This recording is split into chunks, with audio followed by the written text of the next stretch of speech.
Greetings and welcome to a Monday edition of the Shotgun Start. It is August 4th. Andy, how we doing?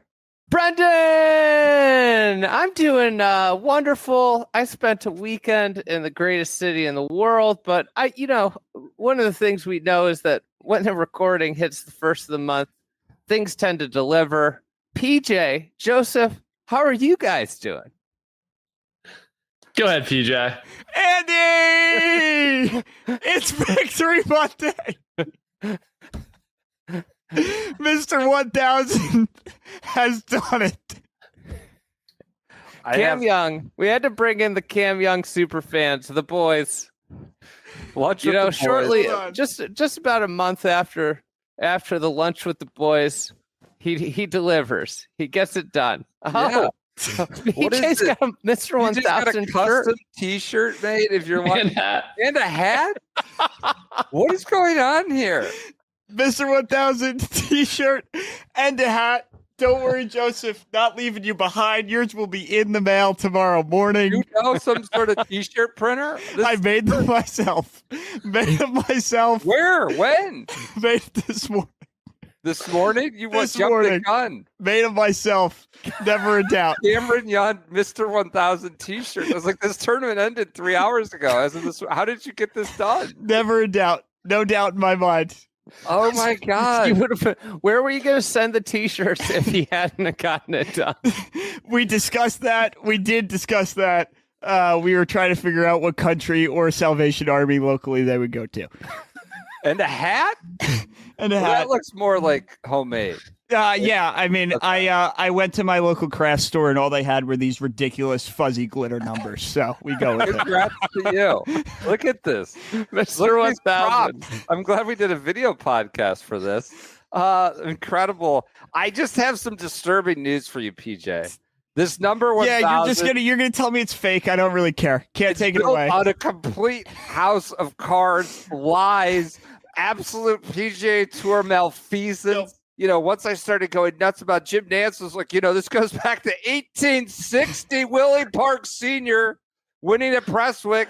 The PGA Tour does not exist. It's not a PGA Tour winner. Get out of here. We're talking about complete made-up events. In 1924, you have courses at the Lido, something in the 1920s at the Lido Country Club where no money was, like Andrew Domain, guy you've never heard of. I'd expect someone who doesn't like beaches to come and try and piss into two guys' Cheerios right after they basically wish something into existence. That's not their true. Their positive energy and manifestation capabilities wished Cameron Young becoming the 1000th unique winner into existence, and here you are, 3 hours after sitting around trying to poke holes. Who's on the Cam Young's 1000th win? One of the 1000th, Andy, just so I can get you on my side real quick. Willie Smith. You know what Willie Smith won according to the tour? The 1899 BMW Championship is how they have it listed. The 1899 BMW. This tour is a joke. This number is a complete embarrassment. You can make your 1000 shirt. The BMW Championship in 1899. The complete. This is not reality. This is a joke. But I'm happy for you. I'm happy for Cam Young. I just think we need some sensibility in the accounting of this issue. So I think I've got you around. The BMW Championship. This is how they're accounting for all this. It's embarrassing that they wouldn't list it as the great former major championship Western Open. I mean, they don't even have golf courses for some of it. It's just like, I don't know, New Jersey, 1921. Peter O'Hara won. So, but I'm happy that they are touting this 1000th number. What a day, PJ. Happy for you. Happy for you, Joseph. You've been. Why do you love Cam Young? I almost call him Cam Smith. Why do you love Cameron Young so much? I think PJ's affinity comes from essentially went to high school in the same area at the same time. He's a New Yorker. He's not a Mets fan. He's not a Jets fan, but he's a New Yorker. He's a Devils fan, right?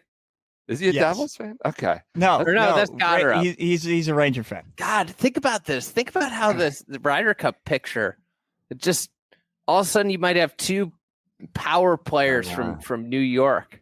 I think it's coming down to those guys. If you want to do the accounting, we want to get into Ryder Cup minute here. But LaMagna, how did you get into Cam Young? Yeah, It's just a gambling data point, something or other. I think that's part of it. I think game respects game. He's just a classy player. He has a lot more shots than a lot of other guys. He's been in the mix in legitimately big golf tournaments. It's not like he's the opposite of some of these golfers that win these soft field events and then never show up in a major championship. He's had multiple chances to win majors. Yeah. There's the tank. He's had multiple chances to win major championships. And I always kind of have a little bit of a soft spot for the guys who don't get it done. The Fleetwoods, those type of names that everyone talks down on until they actually do it. So one take that I was ready to unleash tonight. I think outside of Scottie Scheffler and Rory McIlroy, Cameron Young might be one of the best players on the PGA Tour. Truly, I think after you get out of those two, was watching a FedEx Cup playoff ad this weekend, and they start showing these names, Justin Thomas, Colin Morikawa. Honestly, for the playoffs, how many golfers would you take over Cameron Young? I think he's right there after Scottie and Rory. I know this is some recency bias, but the guy is a world-class ball striker, which is really where the affinity comes from, to get to your question, Brendan, who's now learned how to putt. That's a legit great player now. I think that you need to, there has to be some, like, if it's a hard golf course, I think Cameron Young is like near the top of my list. But right after Rory and Scottie. I mean, how many guys would you say? I'd take Xander ahead of him. How many other guys, honestly? All right. All right. What's the difference between him and Fleetwood? Harris English? I think Harris is close. He just beat Jordan Spieth by 15 shots. Well, that's not anything to cite. You know what? That doesn't mean anything to Andy, because I'm happy I didn't say that, because all the Spieth fans would be out with knives. People were very mad at you on Friday. Very, very mad at you. I mean, I got a lot of, like, Andy's point is like, there's a kernel of truth in it, but his delivery is too hot. You know, he's like, a lot of all-timers, you know, have an all-time year and then live off of it for, get the next contract and the next contract. That's essentially what he's done. I told Joseph that if they take Jordan Spieth over Cam for the Ryder Cup, that I would root for Europe. I would get an Irish passport and I'd be done. Honestly, that it kind of feels like that's like a little bit at stakes with these selections. Totally. Is like, if they roll out Spieth and he doesn't do anything for the next couple weeks, if they play their buddy ball, the fans are going to have the knives out. I'm telling you, I think Spieth is in line for a spot. Let's do it right now. Let's do it right now. Checks deposited. What? Let's do it right now. We have Scottie, Xander, Spawn, Henley, Bryson, and Harris English are all the top 6. Are any of those? Would you suggest? I think Henley's probably not in danger, or Harris. Like, even if Harris falls out, he's probably on. Are we okay? Harris is in. He finished second in 2 majors. Just want to clarify. And he won. He won at Torrey. Great comp for Bethpage. He's 1,000% a lock. JT is 7th, a lock. Lock. Here we go. Colin Morikawa is 8th. Lock. He's going to be on the team. He's going to be on the team. He's the 6th ranked player in the world. I understand that. That's not built on the guys on the range. He's on the team. He's on the team. All right. I mean, is there anything in the next month that could change your mind on that? No. Where he's like totally lost. He's hitting it all over the place. Okay. All right. He's on the team. I think he can miss every cut the rest of the way, because there are no cuts the rest of the way. I mean, he was alarming at Portrush. Okay. God, dude, Xander's going to pad his made cut streak. Yes, right. With it's 3 insane. made cuts here. Complete joke. Well, we just talked about this 1,000th. Nothing's real. None of these numbers are real. I mean, none of them. We have to go. We have, after this segment, we have to go back and talk about Cam. I know, totally. He won by 9. What did he finish by? I know he bogeyed 2 at the 6 shots. Okay, 6 or 5. He was up at 9 at one point. Ben Griffin's 9. Let's just put him to the side. Keegan is 10. Yes. Keegan's in. Yes. So I now think we're Ben at Griffin 9. should be in. Right, but now we're getting into debate. We're locking it at probably 9 with Keegan as 9. So you got Goddard. Let's say Goddard, Cantlay, Spieth, Burns, Cameron Young. I guess Griffin. you could throw. What's that? Ben Griffin. I don't think you Griffin, mentioned. Yeah. McNeely. I guess could be on the outside there. And quite honestly, like somebody like Brian Harmon could win twice in the next 3 weeks, and he's just on the team. That can happen. That is technically true. Yeah. So we're talking about. I think as the way I look at it, it's gonna be Cantlay and Spieth are gonna be on there, and that gets you to 11.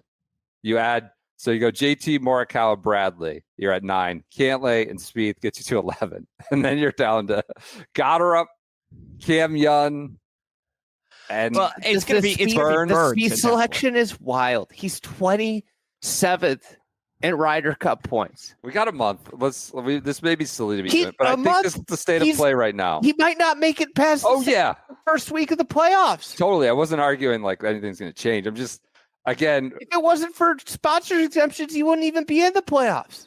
I was making Sopranos memes all weekend because you have a New Jersey guy and a guy from New York, the Bronx or Westchester, whatever. You got Tony Soprano going up to talk to Johnny Sack and Carmine about who gets the spot on Long Island.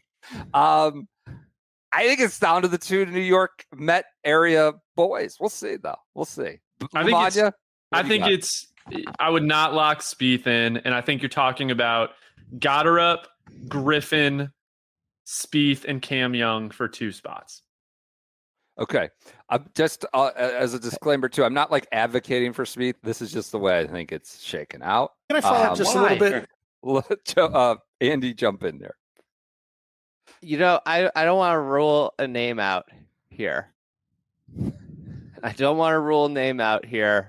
Could someone who I think is actually playing really good golf and could get very hot in the playoffs. Wendy Clark. Oh God. I mean, completely. Yeah. Wendy Clark is lurking. This is the thing. This is where like the Spieth thing just does not make sense. How you could put him on this team. He's 27th in points, and in between there you have guys that are playing like quantitatively good golf. You've got Cameron Young. You've got Goddard. You've got Wyndham Clark starting to play better, and like Wyndham Clark's won a major this decade. You could see him shooting like 25 under at Caves Valley and winning. Yeah, probably. Yeah. And then you have you just have so many guys that are actually playing good golf. Like I don't understand how the numbers are saying that Spieth is playing good golf, because when I roll down his list of accomplishments, it's like T35, T22, T38. There aren't. I don't understand like the numbers and how Data Golf has them so highly thought of. I mean, I think what you're kind of hitting on is with Spieth, and this would be the case if you're talking to Keegan Bradley. If you pick Spieth, you're hoping he plays solidly at Bethpage, and I think the best you're getting is like a decent performance. Maybe gets 2 points. And then 2.5 points, something like that. Cameron Young has the type of upside where you can lean on him. There's a potential he might play badly, but he might become a star for you. Go out and get 3.5 points, shred people. And I would be thinking about it that way at the back end. Cameron Young in 4 balls, going out and making a bunch of birdies. You're just not getting that kind of upside with Spieth. So I think it's a really uninspiring choice if they go with Jordan, unless he shows something over the next 3 weeks. I mean, the Americans in recent years have shown like the new guys that we know are good golfers and playing good that season have generally, like Max Homa, Cantlay, have generally stepped up. We're not in this place anymore where like the 11th guy is just some kind of slap hitter who had a pretty good season, like a Brett Wetter. Like obviously that was the all-time example of that, but those are always good. Those lately have been top 20 players in the world who are playing good golf and just happen to be 10th on the roster. I don't think it's necessarily fair to compare the back end these selections, but like think about Europe taking Ludwig. Think about U.S. at Whistling Straits taking Scotty as kind of precedent of, but not precedents, but like just examples of taking the guy that is playing really good golf who is unproven, in both cases, paying off, Last one, I'll throw the Cantlay, and then we'll get back to Cameron Young. Cantlay, where yes, for sure, has to be on the team. Think he'll be on the team. Where are we with that? Go around, Andy. What do you think of that? I think like you could make the case just on track record. Yeah, in recent years, he's been, at the last 2 or 3, maybe 4 team competitions, one of the Americans' best players every single time out. That being said, he has been rather irrelevant this year. Yeah, but he's got some prime rib on the plate these next 2 weeks. That was going to be my argument. That I'm expecting playoff P to make an appearance here. I'm banking on it. I feel like he's doing. I think he should be on the team. Let's go to Cameron Young. Saying it now on August 4th. Is Cameron Young on the team, LaMagna, come a month or so from now? I say yes, because like I've kind of alluding to earlier, I think he's about to go on a little mini tear through the playoffs. I think he may win in Memphis if Scotty doesn't play super well. I think Cameron's going to prove over the FedEx Cup playoffs that he 100% should be on the team. So yes. PJ?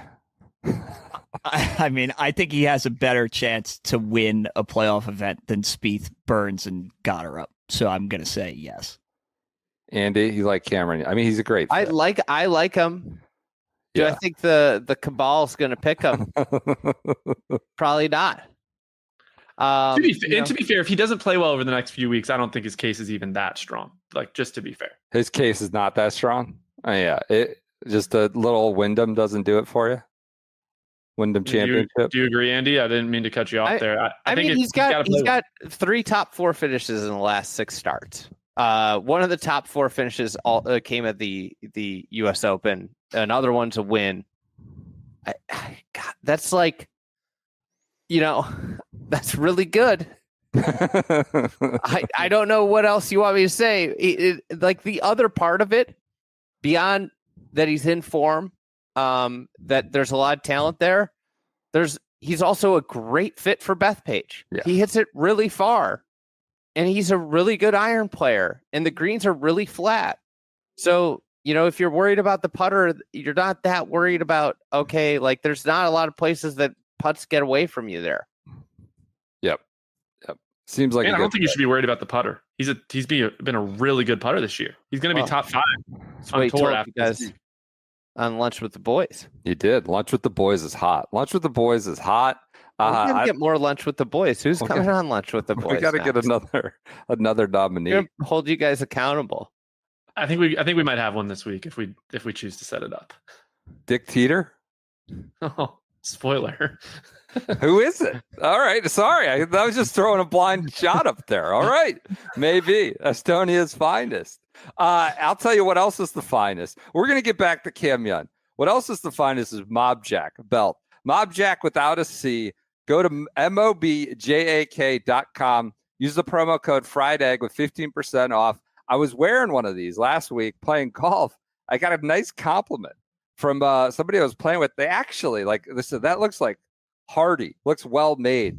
And I had to take the belt off. The guy was a belt guy. I looked compromising. I'm taking my belt off in the middle of this compromising position. It felt like so. He wanted to look at it, inspect it. Let me tell you, there's an extraordinary amount of handwork that goes into every belt. This is not some bullshit that's just put off the conveyor belt, made halfway around the world. These are guys that are put a lot into each individual belt. Do you know how many guys roughly work on one belt? I'm going to say 12.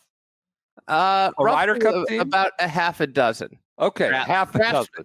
Not men, craftsmen. Craftsmen and women. They could be craftswomen. From the cutting of the leather tabs people to painting and folding the edges of the leather to manually sewing the different parts of the belt together and even debossing of the Mob Jack logo. No part of the process, none, is automated, and every detail of the belt is done by a skilled artisan. So we've got artisans and craftsmen just in the lab. Craftspeople. Sorry, I don't want to. I want to make sure I'm using my term, inclusive enough term. Did you know that seeing their factory is like stepping back in time? The equipment in the factory are the tools of old world American craftspeopleship and not modern or automated. There are knives, not laser cutters, old world manual sewing machines as opposed to programmable sewing machines, and all kinds of highly specialized hand tools. If you like handiwork, this belt is for you. Yeah, I mean, look, they're not like cheap pieces of junk. A lot of time, they're all made in America, all with like real individual craftspeople. So you go to mobjack.com, use the promo code FRIEDEGG, 15% off. So they're high quality. I would just add, they look really good. Like all their designs. Like I was allowed to pick out 2. It took me like 30 minutes because I wanted them all. Because I'd like to mix and match. I need a red one or a white one for navy, like a tan leather one.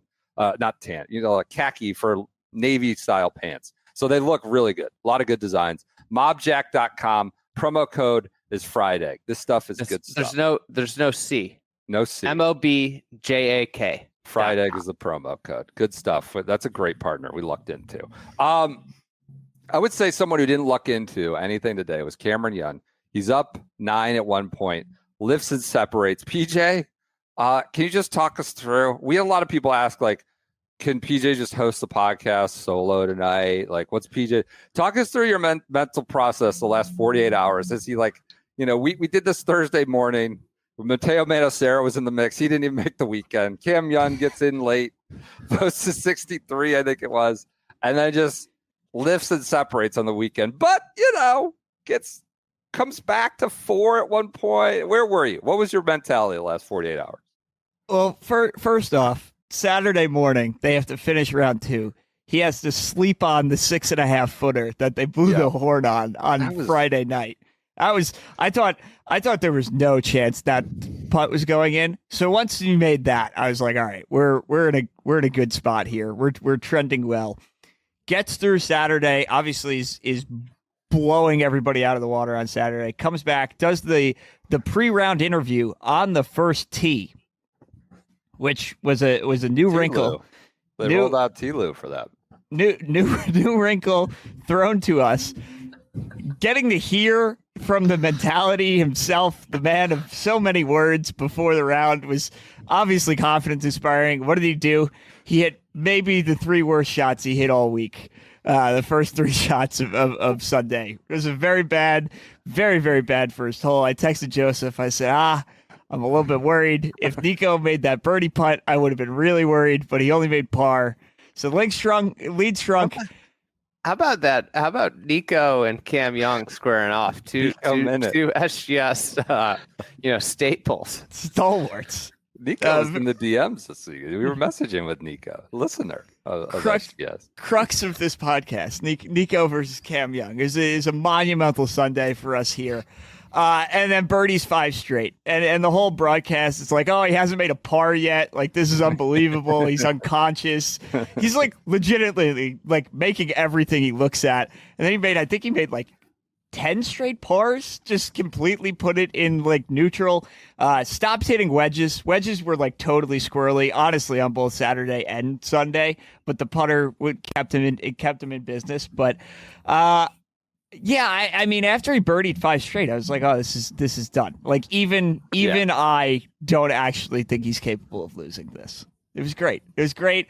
I made the shirts probably after like the 4th hole. I was like, I'm putting it on ice. We're good here. I was too afraid to really, like, Nance, even on like 15, was making definitive statements about Mr. 1000 and being the 1000th winner in tour. And I was like, all right, there's still time here. Like, we don't have to say it on national television, but maybe I could say it privately in my T-shirt as I'm sitting there on the couch watching it. But yeah, it was great. It was great. It was a great day. It was a great weekend. It was really. You called it. You called it last week when who was $9.99 again? A couple weeks ago. Yeah, when they first leaked it that the next guy would be Mr. 1000, and it was before 3M. He wasn't even in the field, and I was like, "Yeah, this was before the Open." You wanted a repeat winner last week. So yes, I was rooting very hard for Jake Knapp and then calling Kitty him Cat. Mr. 1000 for a month. Yeah. Well, I just that number is so ridiculous. Nope, not doing that. No, we don't. We don't. Says it on a T-shirt. Did you tell your kids that Santa doesn't exist? I had a big SummerSlam party at our house. A bunch of 8 to 10-year-old. I told them this stuff's not real, guys. They're not actually kicking out. They don't always almost pin them 10 times. So yeah, I guess I'm on a run tonight. I'm telling people bursting bubbles. Real question though. He won the Wyndham Championship. I wouldn't say it's the most heavyweight title fight on the PGA I don't know. Tour. I heard all week about how this was a great field for the Wyndham because more guys had to play because top 100, top 70. It's a classic golf course too. I heard how great the field was all week, and now we want to poo-poo it just because Cam Young slaughtered everybody. Interesting. Did his win, like, this doesn't change anything, though, about how we think about Cam Young, in my opinion. No, it shouldn't. But it does change something for me. I wasn't positive he could win. That's fair. That is fair. And we've seen what happens to someone when you go years without winning. And Tommy Fleetwood. Tommy might be. Yeah, he's searching, maybe. We'll see. He's got playoffs to do some damage. But did the equipment... Tommy's a YouTuber now. Would you say I didn't even know that. God.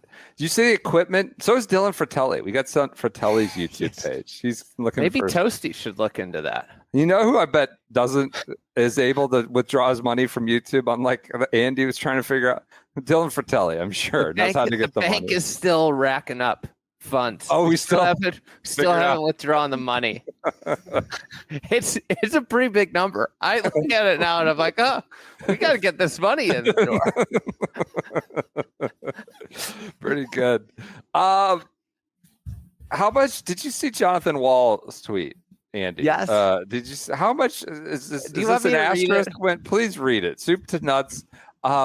Do we put an asterisk on the win because his equipment aided? Anything like that? I'm joking. Joseph, can you believe this? Can you actually believe what's going on right now? From Brendan? Yeah, I can believe it. We'll get to IBF later. Well, no, I mean, it was the Cam Young's coronation was sort of the second act to the IBF tribute, who at times we didn't know if we lost him, if this was a eulogy or what was going on. The treacle was heavy, but that was the main course, and Cam Young was the side show. Just wait till LeBron's last season. It's gonna make IBFs. I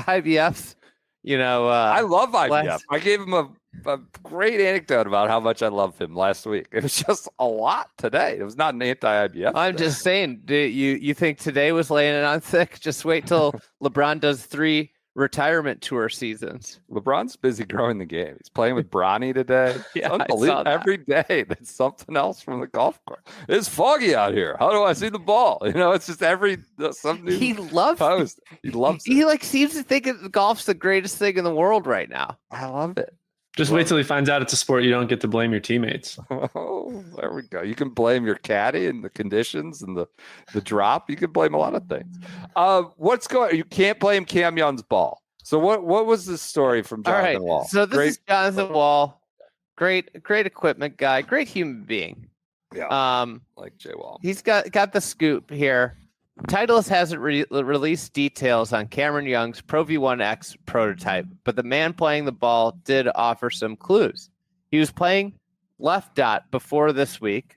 Can you buy left dot? I'm not sure if you can buy left dot. I think that's a ball that is only available for PGA Tour players. No, we play what the pros play, Andy. Yes, that appears to be bifurcation. Yeah, it does. The other way. It does. I think you could get the left dash, but not the left dot.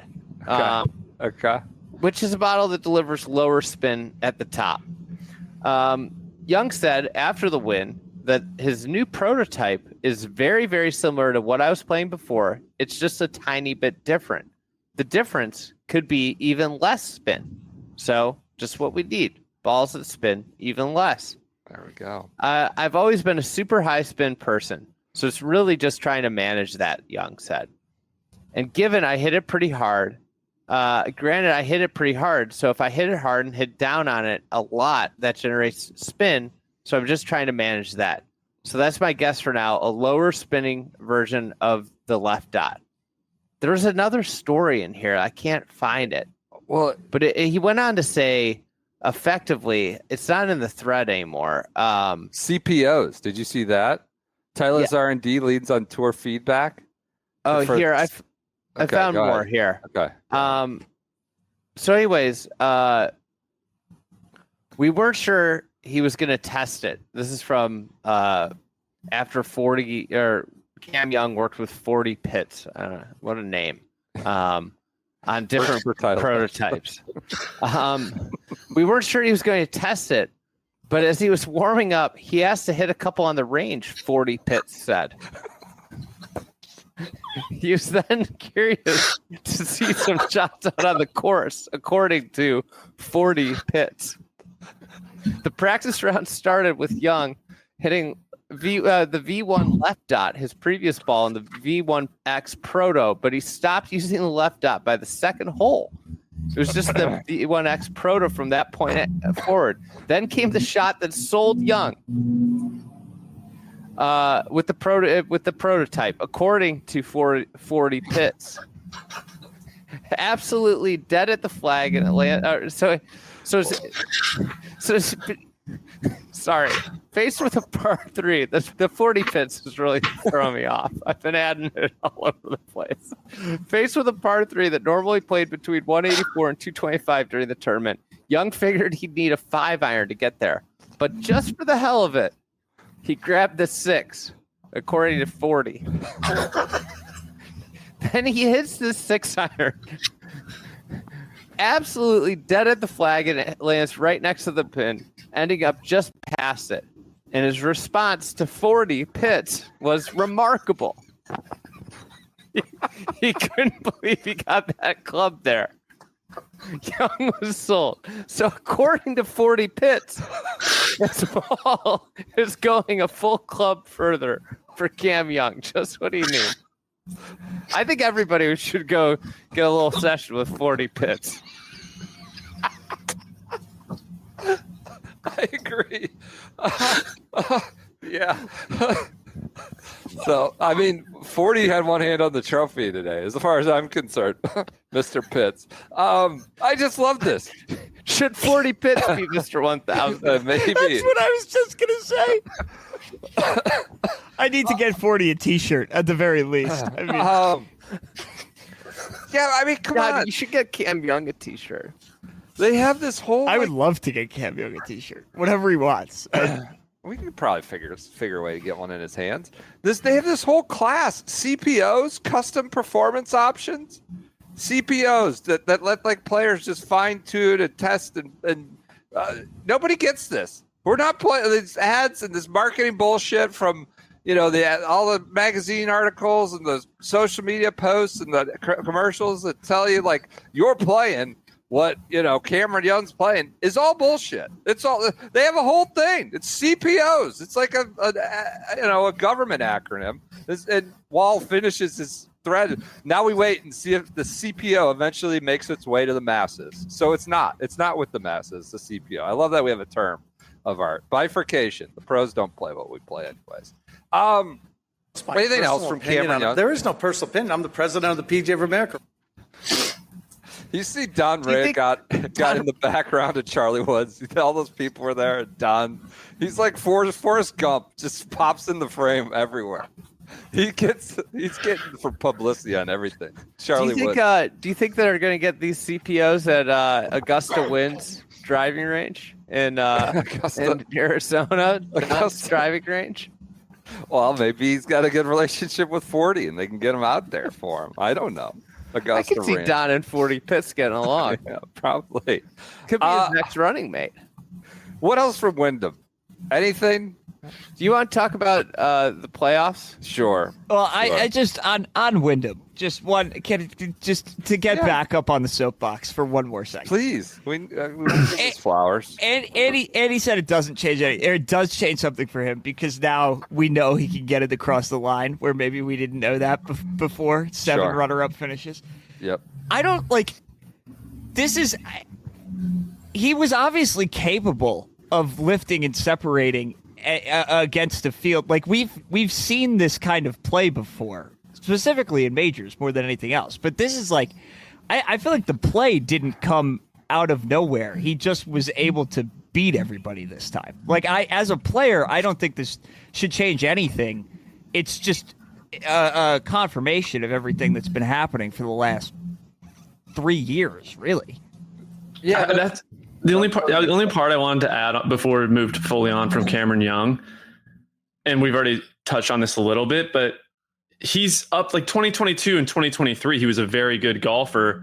That's his putter kept him from winning all of the time, and so I think part of where this enthusiasm comes from and where it's not a bit like genuine. Think Cameron Young's going to start playing really well now is because when you look at 2025, he's been a good putter all year, but he didn't have his ball striking for the first half of the year. And then a few months into the calendar year, he said it himself. He was like, I haven't had my swing. I feel like it's a completely different person now. I finally have my ball striking back. In the last couple of months, it's all started to come together. So that's where the enthusiasm comes from. He's always been a terrible putter. Now he's a legitimately good putter over the entire year. If everything comes together this fall, like he should be a top 10 player in the world. All right. Bold proclamation. I think what he needed to do was meet with 40 Pitts earlier. I mean, clearly.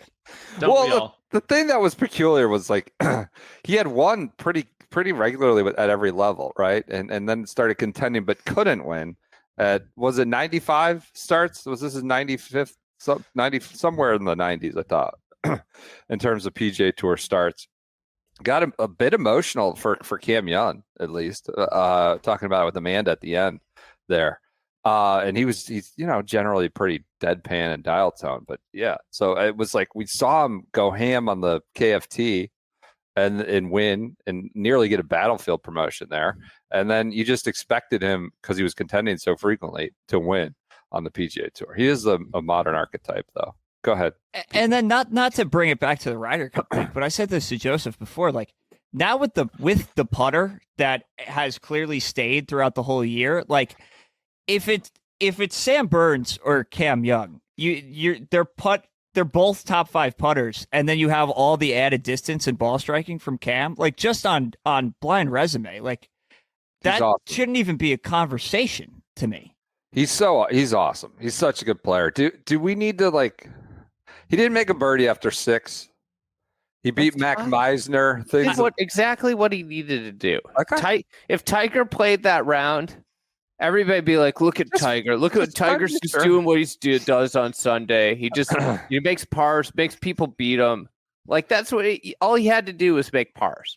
Cam Young, far and away the most impressive player in the field. Really bullish. Happy for PJ. What about Jackson Koivun? Well, I was going to say second most impressive maybe was Jackson Koivun, the amateur. Maybe the most. From Auburn. Goes 14 under, goes 68, 66, 65, 67 to finish T5. Skipped the Western Am, played on exemption, and posts the top 5. So wildly impressive showing for Koivun. Seemingly a good choice to probably, as much as we love the Western Am and amateur golf, to go and play the Wyndham Championship, get some reps there. Any Koivun reaction other than he's good? Last 3 starts as on the professional tour, he finished 11th at John Deere, 6th at ISCO, and then obviously a 5th here at Wyndham. Pretty impressive. I know he's going back to school. It feels like I just think these kids should just go. They're ready. We see like Clanton seemed to cool off from last year this time when he was obviously lighting the world on fire. I think this is the thing with especially young players, like they're going to have ups and downs. They're going to have, stretches where they're really good and stretches where they're, struggling a little bit. That's just the name of the game with golf. But I think this kid has he seems to have a little bit of the it factor. If you look at kind of his game, the driver and the putter are his big weapons. And when you just think about PGA Tour golf, if you drive it and drive it well, like generationally drive it well, and you're a great putter, you're going to win a lot of events. Yeah, fair. Koivun, LaMagna, anything? I would just echo what Andy said. It's unbelievable for him at his age you can spike once at a PGA Tour event and like finish in the top 10, but to do it back to back to back, and also to see that he's, back to back SEC champion, like I do think he's clearly one of the brightest prospects in the sport right now. And that's indisputable. Yeah. Yeah, you'd think he probably has a Groove It brush on his bag, if he's looking for that extra edge as a bright prospect. You could too. You probably want that. I know PJ is in the cult. You call people who use these almost cultish? That was a Will Knights a Will Knights banger, but I guess I'm a cult member.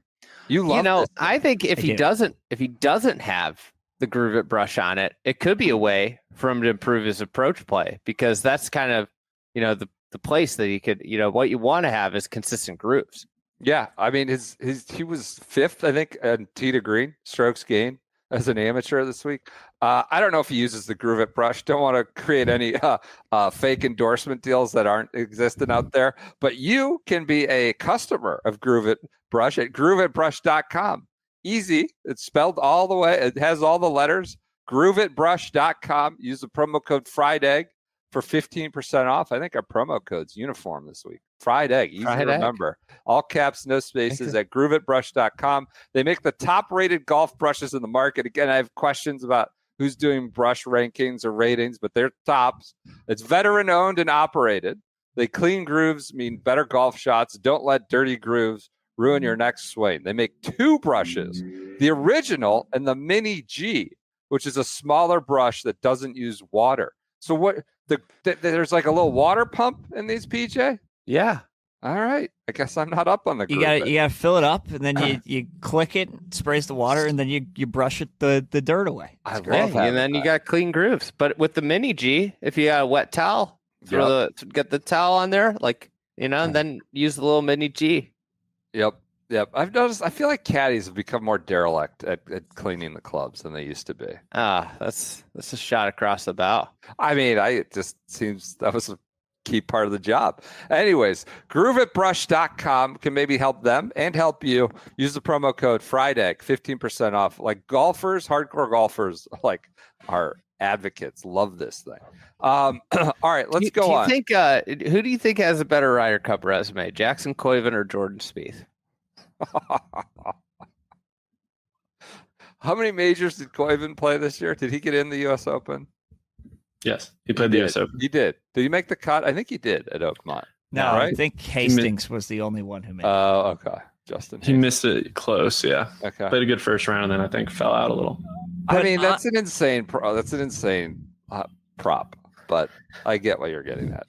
On Koivun, they said this top 15, I think it was, got him into Napa, where all of the Ryder Cup guys are allegedly going to be. Like, does that interest you to see him play in like a super strong field theoretically? There's not room for Jackson Koivun this year. No, not on the Ryder Cup team, but playing in an event with all of those guys and not playing the ISCO. Yeah, I like that. Maybe he beats Spieth head to head. Well, I mean, then we'd know. Further bolstered. Anything else from Wyndham? IBF farewell. That was like pretty much story A of the day. I love IBF. Great guy. But great guy. Will be missed. I wish he wasn't leaving. Was basically what I would say. That's a sign of someone that's good. You're like, why does he have to leave? Who moves into IBF's role? I was wondering about that. I think Colt gets more chair time. I guess. And then they get another Walker, 40 pits. 40 pits, maybe the brain, the key to unlock all of it. You know what? I think we should try and get 40 pits on the pod. Would you guys do lunch with the boys with 40 pits? I believe he's a BC grad. Been doing a little research here. What, Boston College? Either him or his father. It might be his father. All right. Maybe I can reach trying to figure out if he's a 40 junior. All right. I will say IBF, though, gave us a little fun fact. IBF winning the at Colonial in I think 1989. He said he was Mr. 600. So I'm just happy we got to pass the torch from 600 to 1,000 today. That's a legitimate one in the accounting. All right. Do you think when it's all said and done, IBF in 10 years will be telling his grandkids, I called Cam Young's first win on tour. I hope so. He may. My swan song was Cam Young's, first and he'll one. have 20 wins then, Yeah. Who would you want to see them add to the CBS team? Zaner? Could we bring Zaner back to network television? You love Zinger. I mean, he's electric. Phil's persona non grata. He's not coming. What about Graham McDowell? He was excellent. It seems less persona non grata now. Is his contract up with Liv? It's a fair question. He was excellent over for the Open. Did you guys get a lot of him in America? Wasn't he just I on did Sky? on the World feed. Well, He was not on the 7-man NBC booth. Okay. You had it though early morning. You got Graham McDowell. Yes. Yeah. So it was until I don't know 5 a.m. 5 Pacific. when they went to the main telecast, the second grouping. They changed channels. Got it. Yeah, it was delightful. That was outside of the commercial load in the early morning that they gave us. That was probably the best part of the broadcast. All right. I think that does it for Wyndham. We can bounce around. Joseph, I don't want to hold you hostage here. Did you watch much Women's Open? Did you watch the Western Amateur or the Utah Championship? Anything else you want to discuss? How about the Utah Championship? Spencer Levine. We played with some very close friends of Spencer Levine at Port Stewart. They were interesting characters. I mean, they were tuned up when we found they were great guys, but they called Spencer Levine. We talked to him on hole 5 or something at Port What'd Stewart. you guys talk about? I mean, he just said, "Hey, man, love you, big fan." And his friends were very, inebriated, I would just say. And so, yeah, Levine came close at the Utah Championship, close but no cigar. Julian Surrey, the Duke Blue Devil, who's been sort of all around the world, wins Utah. I feel like when we started this podcast, Julian Surrey had won 3 European Tour events, was 35th in the world. Yeah. Everybody's like, this is the next Brooks Koepka. Yep. Yeah. That was a thing that existed there for a little. He wins the Utah Championship over Spencer Levine and Baron Botha.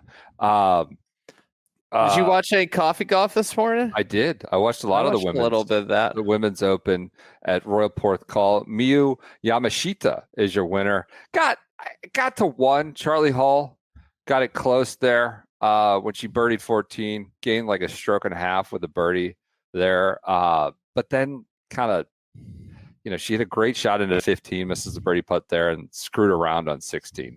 Laid back and hit it in a bunker. Hit it over. It was very, very lucky to make a bogey. And Yamashita, that was the only point. Got within 1, and it wasn't really that close. Yamashita shot a 74 on Saturday, was at the range till dark, and then sort of course corrected. Woke up Sunday and got in the house to win by 2 over Charlie Hall. Her first major championship. Continues a run though of Japanese winners. Third, is it Shibuno was our first, right? She sort of set the trend in recent years. And now we've got, it's 3 of the last 5 or something have been Japanese players. Japanese JLPGA sounds crazy. Sounds crazy fun. Yeah. We were talking on a team call. Meg Atkins was talking about it. Listen to the mixed bag. They've already put out their recap pod. Yeah. So. But she was talking about how they're they just are demons about slow play. There's slow play, and then there's very strict rules about who can play on the JLPGA. But that's the wave of all these Japanese women players are all coming from the JLPGA, where they're winning a lot there, coming over to the LPGA and dominating. I mean, it's been an incredible ascendance in terms of the relevance of women's golf in Japan. Yeah, and they're showing up at majors and not just contending but winning, and they're different. It's not like one woman who's dominant on the JLPGA is then dominating in the majors. We're getting different Japanese, and we saw like 5 of them on leaderboard from the JLPGA after the first day. So on that, Brendan, I thought yeah. it was kind of interesting. I know nothing about the JLPGA, so I don't really know how to fact check this, but I think it was Mel Reed was saying on Golf Channel that they have a very strict structure to who keeps their card. They're cutthroat about how many players on their tour keep their cards. And I just thought that was kind of an interesting, when the more cutthroat you get, like it brings out good play. Like there's more pressure. And if that's true about how the JLPGA is structured, I think that's a pretty good data point to point to that breeds good players. Yeah. LPGA probably should be more cutthroat too. Yeah, we're at a place where, Nelly Korda just lost her world number 1. According to reports, she's going to fall out, and Gino will take over number 1. It felt like kind of a sort of scattershot year in the LPGA majors, right? Very. You had Minjee wins at Frisco; she's won before, but other than that, it was kind of, it was the opposite of what we've seen in the men's game the last few years with Scotty or Rory or Xander. The Justin Ray had a stat I saw earlier about the JLPGA. Not just the JLPGA, but women's Japanese golfers. Yeah. At least one top 5 finish by a player from Japan in 7 of the last 10 LPGA winners or LPGA majors. From 1970 to 2023, that rate was 23%. So 70%, of the last 10 majors, there's been a top 5 from a Japanese woman. And before that, over the past 53 years, that rate was 23%, which is pretty wild. Yep. Yamashita was actually much. Go ahead. And four of the last 9 majors have been won by Japanese players. On top of that, Yamashita was actually, she's kind of not a big hitter, so she was hitting driver everywhere. Like a lot of people were laying back to avoid cross bunkers. I don't know if that was almost played into her hands, right? She's kind of could take the cross bunkers out of play by being so short and hitting clubs she's really comfortable with. Whereas Hall really lost it when she hit it into that bunker with a layup club or layback club, as it were. Fourth never call was, lay up into a bunker. It's a bad mistake. When Rory laid up into the creek at Oak Hill. That's right. You've pounced on that one. Yeah. Fourth call. Speaking of layups and cross bunkers, played pretty well. I thought a cool place. The rain came in this morning, chased some of the wind. It was pretty breezy though for much of the final round. It wasn't as crazy as it was projected to be, but there was real challenge. I thought watching them hit into that par 3 15 was really fun. They kind of had to cut it through the wind and around the bunker. Or with the wind and around the bunker. So that was fun. It played well. I thought Mixed Bag made an interesting point. Is this one of the great, links courses that can't host men? And should the Women's Open, the AIG Women's Open, try to isolate these places more? Because they're sort of this trend where they're going back and forth. They're doing the men's rota and then dabbling with some others. The same thing could be said about for the most. You look at their U.S. Open list and it's incredibly impressive. Right. But the PGA and the Chevron, I guess, has to be in Houston. But all signs point to it shouldn't ever be in Houston based off the last few years of it. But you have such potential for venues with the women's game. It's just. They see a sliver of them because the tour itself doesn't really prioritize venues. And not to, toot the horn of the giant international insurance group that's come in to support it, but does seem they do have a little bit of long-term stability now, and they've totally elevated that championship with the title sponsorship and demanding the venues and stuff like that. So it's become a that women's major was in trouble. It wasn't in a great spot 20 years ago, and now they're picking good venues, have a real title sponsor. Anything else on fourth call? Women's Open. Charlie Hall, kind of always a bridesmaid at these majors, but she's social media catnip. She was just too far back. Yeah. Is the reality, because she played a sensational round to get to the point to be one back, and then it's like, okay, I have to continue to. It's why playing golf is so hard to play 18 sensational holes. Like you're bound to have a couple holes where you get a little scratchy, and for her it came at the end of a round. When she was probably trying to push the pedal down too. That's like what comes with it. Yeah, he wasn't playing for second. Lottie Wood, top 10s, kind of wildly impressive. Top 10 last year as an amateur at the Women's Open. T8 this year at Porthcawl. Mimi Rhodes with the hole-in-one shot of the day off Stephanie Kiriaku's ball. More or less impressive than a hole out? What do you make of the backboard hole-in-one? That was not going in the hole until it hit the ball. Andy, are you discrediting that? Is that not a hole-in-one? Shouldn't be. We shouldn't count it. Should you place it next to the hole somewhere and then have to putt out? That was incredible. That was immediately going to go far and wide early on. That's the Women's Open. Listen to the Mixed Bag for a full review and account of that. We talked about the Corn Ferry Tour, the Western Am, Burley boy, Burley-ish. I don't want to liberally use Burley boy, but he is Oklahoma. Jase Summy. That's a name. He should go out to dinner with 40. Jase Summy wins the Western Am at Skokie, beats up on Ethan Fain, not a Burley boy.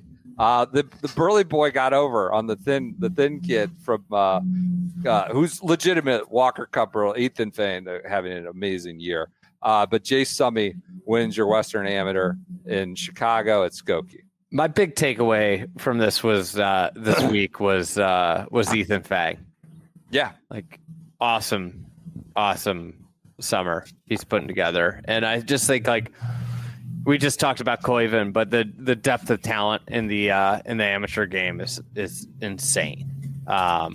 When you think about like Ethan Fang hasn't even played really on tour. You got Ben James, who he beat in I think the round of 8. You got Big Tom Morrison, who we don't see on tour or anything, but it's like, oh, he made the cut when he played the Open a couple of years ago. Like there are a lot of kids with a lot of game. Yep. Ethan Fang having a hell of a year. We're gonna see also him. Stu Hagestad making the round of 16. That I gotta say, like for a mid-am, making the round of 16 at the Western Am, like whether you do it once, whether you do it twice, I think this is the second time he's done it, and it's just like that is to get to that round of 16. It's so hard in that tournament. It's pretty remarkable. Yep, making a run, maybe late run at Evan Beck, maybe for that mid-am spot on the Walker Cup. I think Stu's been playing a lot better golf than Evan this year. Evan had a sensational year last year. Yeah. That's our schedule. I think we've covered everything. Anything else? I got to mea culpa on the junior PGA scores. I was reading from Camp Ackerman. That was a NCAA championship, and they grew it up. I knew when we were talking about Ricky and Billy, it was like 2008. They seemed too old, but all I had was a leaderboard with no title on it. I was like, I can't.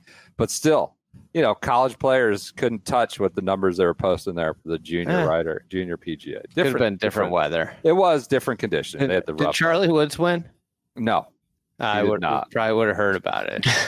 There was a kid named Penson Badgett and something. There was interesting junior golf names going for it. Do you think it was Tyson Badgett's kid? No, I don't think it was him. You think he's an arm wrestler? Hey, did you see Caleb Williams? He wasn't able to get one in the net from 5 yards away, and then started shouting at himself. Are you worried? No, I'm not worried. I'm honestly, a lot of smoke about Micah Parsons to the Bears.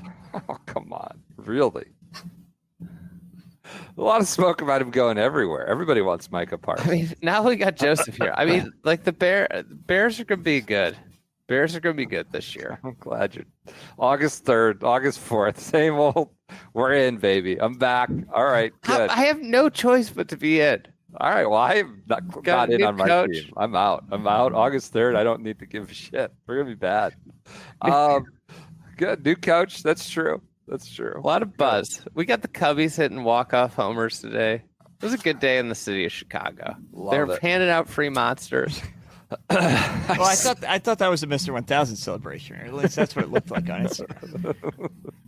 Getting monster to celebrate the win. I don't know. I may need to go take Metro North out to the Bronx tomorrow and see what they've got planned in around Fordham's campus. I think Fordham's been in the news down here recently. At least they rebranded the logo for the school, and it's apparently an abject disaster. People are very upset. So this is some positive Fordham press, I guess. New logo, maybe. Good for them. Yeah. Good for them. New York needed a big winner. Cam Young. We're gonna close it. What's the over under for career wins for him, for Cameron Young, for the two Cam Young fanboys? What are we putting at? You could throw in a major count there too if you want. 999.5. I mean, he's Mr. 1000. Like, you gotta career wins. Come on, could be anything. 56.5. Come on. I'll throw one out. We can keep the receipts for maybe 10 years from now. When he's 38, we'll know where this stands. We'll say 5.5. I was gonna set the line at 6.5, so I'll take the over on 5.5. Andy, you're all into these like Jordan Spieth comparisons, and Jordan Spieth had was hot for a month essentially. He's got 13 PGA Tour wins. Is he going to get more than that? No, he's not. Okay. I don't think I listen. All I'm trying to say about Spieth is like we got to move past 2017. That's just not like he shouldn't just get a spot on the Ryder Cup team because he's Jordan Spieth. Fair well, discussion. that's what I said today. Somebody texted me, "How is this that does not follow golf?" One of my friends was like, "How is this Cam Young's first win?" And I was like, "The past doesn't matter. Only forward matters. And we're throwing out the past, cross it off. Doesn't matter." I will say though, on the PGA Tour over under, I think honestly, he's probably more likely to win a major than he is like your average PGA Tour event. Oh my God. He just won the Wyndham. Like, what are we talking about? Well, are you saying Cam Young might be the new Brooks? I think he's a big time player. Big time players make big time plays in big time games. He won the Wyndham. What are we talking about? Like, he just won Riviera? Yeah, Brooks won Phoenix twice. Like, what do you want? I don't know. All right, I think like six wins. You could see it. He might just rack them up. When we end their careers, who's a better player? Who's got the better career? Tank, Sepp Straka, or Cam Young? That's a really good question, actually. Like right now, I think you could make an argument that Cam Young's career is better because of his major championship relevance. Like there are relevant moments. You had a moment where you're like, you know what, this guy might win this tournament. I think so. I think so. PJ, I'm very happy for you. Same with you, Joseph. I know you've been riding Cam Young forever. Is this a floodgate situation? You hope it is. I think it's a floodgate situation. Did you hear the way Trevor Immelman was talking about Cam? No. He was pretty effusive in his praise for Cam's game and how he played at the President's Cup. And he and Jim were kind of suggesting a floodgate situation. So also to all the people now who are jumping on board the Cameron Young train, we heard everything you said over the last couple of years. Left so the station. Goodbye. We're good on all that. Oh, yeah. A lot of people changing their tunes. That is a great call out. This bandwagon is not open for business. It's not. We heard everything everyone said, and now everyone's saying, "Oh, we always knew he was going to be good." That is not true. That's not what they said. No. Shut it down. Like, you got to show receipts. You got to show gambling losses. You got to show some evidence of something over the last 4 years that you've been here, because we're done. We are done here. All right. Fair. Could I just come on and purchase a suite on the train? Like Andy's been fairly. I don't think you've been unfair in the past. Yeah. I just want a little sleeper suite, you're a bungalow kind of guy. I mean, you've divested from Spieth Island, so you have some extra money lying around. We can get you a bungalow. I mean, Jessica Island is flooded at this point. It's been the most profitable real estate investment that anybody's ever made. Was founding Jessica Island. All right. PJ, Joseph, very happy for you. Thank you for joining us on this Monday edition, the Shotgun Start. I mean, maybe this means great things for the Jets, the Colts, everything. If Cam Young's doing it, it definitely not a does fan not, of them. It doesn't. Well, it does these not guys matter. in their sports world, their sports fandom. Which teams do you share fandom with? The Knicks? The Rangers. The And Rangers. presumably he didn't bring up the Knicks, but again, like nobody's a Nets fan, so I assume could just not be a basketball guy. Tyrese Halliburton was in the crowd at SummerSlam. The kids were all watching it, getting Hobbling booed around. in Meadowlands. Yeah, getting booed by the New York fans. Good. I was surprised he showed up. All right, that does it. Everybody enjoy your Mondays. We will talk to you on Wednesday. It's playoffs time. Just brimming with excitement here and anticipation. How about Rory not making the trip to Memphis? Oh, I had that news. The only one. 69 players in the field. God.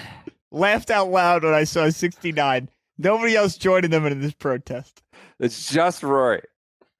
I mean, I don't get why Hovland's on. Like, some of these guys are in Europe right now. Just take an extra week, right? Come see you in Baltimore. Fly, take a flight from Heathrow or Dublin or wherever you are, Oslo, just directly to Dulles on Monday of BMW week, and go play. But yeah, are you surprised, Andy, that not another of the top 70 skipped and it was just Rory? I don't know. I think they'll all wonder why they didn't skip when they get there, and it's 100. The forecast humid. looks hot, if you can believe it or not. It looks mid-90s and humid, if you can believe it or not. I'm just gonna pull this up here. TPC in it. 91. So you got rain early in the week, which is great. Soften it up. Get that, Yep. get the moisture in the ground.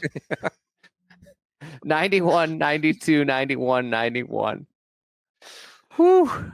Oh, How much rain? What are the odds we get? Like, what are the odds we Well, get preferred lies on Thursday? Light that would rain be Monday, nice. light Wow. rain Tuesday. Okay. Light. Humidity percentage, we're in the 50s. Nothing like crazy. Actually sounds pretty nice there for this time of year.